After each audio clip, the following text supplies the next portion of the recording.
अगर एक महीना ऐसा हो जिसमें अल्लाह अपनी रहमत के दरवाजे खोल दे, अगर एक महीना ऐसा हो जिसमें गुनाह माफ हो जाएं, अगर एक महीना ऐसा हो जिसमें जन्नत सजा दी जाए और जहन्नम के दरवाजे बंद कर दिए जाएं, तो क्या हम उस महीने को आम महीनों जैसा गुजरने देंगे?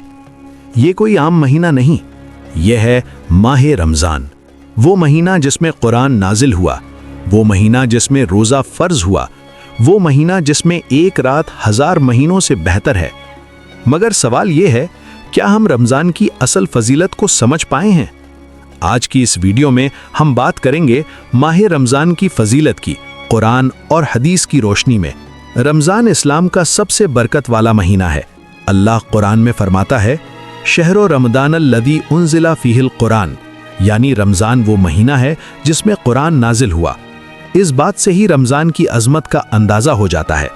ये महीना सिर्फ रोज़ा रखने का नहीं, बल्कि ईमान को मजबूत करने का, दिल को साफ करने का, अल्लाह के करीब होने का। रमज़ान इंसान को याद दिलाता है कि असल ज़िंदगी आखिरत की है। रोज़ा क्यों फ़र्ज़ किया गया? अल्लाह कुरान में फरमाता है, रोज़ा तुम पर फ़र्ज़ किया गया ताकि तुम तक़वा हासिल करो। यानी रोज़ा का असल मकसद है तक़वा। तक़वा का मतलब है अल्लाह का खौफ दिल में होना। रोज़ा इंसान को कंट्रोल सिखाता है। जब इंसान भूख और प्यास बर्दाश्त करता है तो वो अपनी नफसानी ख्वाहिशात पर कंट्रोल करना सीख लेता है। रोज़ा सिर्फ पेट का नहीं होता, रोज़ा होता है आँखों का, ज़बान का, दिल का, दिमाग का। अगर कोई इंसान रोज़ा रखकर भी झूठ बोले, गीबत करे और लोगों को तकलीफ दे, तो उसने रोज़ा की रूह को नहीं समझा। रमज़ान रहमत का महीना है। रसूल अल्लाह सल्लल्लाहु अलैहि वसल्लम ने फरमाया, रमज़ान का पहला अशरा रहमत का होता है।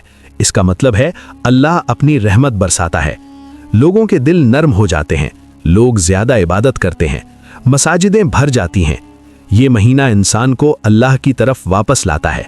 अगर कोई शख्स रमज़ान में भी अल्लाह के करीब ना हो तो फिर कब होगा? मग़फ़िरत का महीना। रमज़ान का दूसरा अशरा मग़फ़िरत का होता है, यानी गुनाहों की माफ़ी।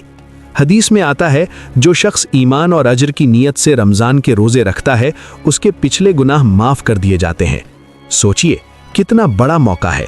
सारी पुरानी गलतियाँ, सारे पुराने गुनाह सब माफ़ हो सकते हैं, मगर शर्त है इखलास, सच्ची तौबा और अल्लाह की तरफ वापसी। नजात का अशरा। रमज़ान का तीसरा और आखिरी अशरा है जहन्नम से नजात। ये रमज़ान का सबसे पावरफुल हिस्सा है। इस अशरे में लोग ज़्यादा इबादत करते हैं। नबी सल्लल्लाहु अलैहि वसल्लम भी आखिरी अशरे में अपनी इबादत और ज़्यादा बढ़ा देते थे। रातों को जिंदा करते थे, लोगों को जगाते थे और लैलतुल क़द्र तलाश करते थे। लैलतुल क़द्र रमज़ान की सबसे अजीम रात है लैलतुल क़द्र। कुरान कहता है, लैलतुल क़द्र खैरुम मिन अल्फ़ि शहर, यानी लैलतुल क़द्र 1000 महीनों से बेहतर है।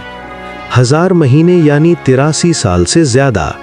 सोचिए, एक रात की इबादत पूरी ज़िंदगी की इबादत से ज़्यादा हो सकती है। इसीलिए मोमिनीन आखिरी 10 रातों में लैलतुल क़द्र तलाश करते हैं। ये रात तकदीर की रात है। इस रात फरिश्ते ज़मीन पर उतरते हैं, रहमत नाजिल होती है, दुआ कबूल होती है। रमज़ान और कुरान। रमज़ान और कुरान का गहरा रिश्ता है। इस महीने में कुरान नाजिल हुआ, इसीलिए नबी सल्लल्लाहु अलैहि वसल्लम रमज़ान में कुरान ज़्यादा पढ़ते थे।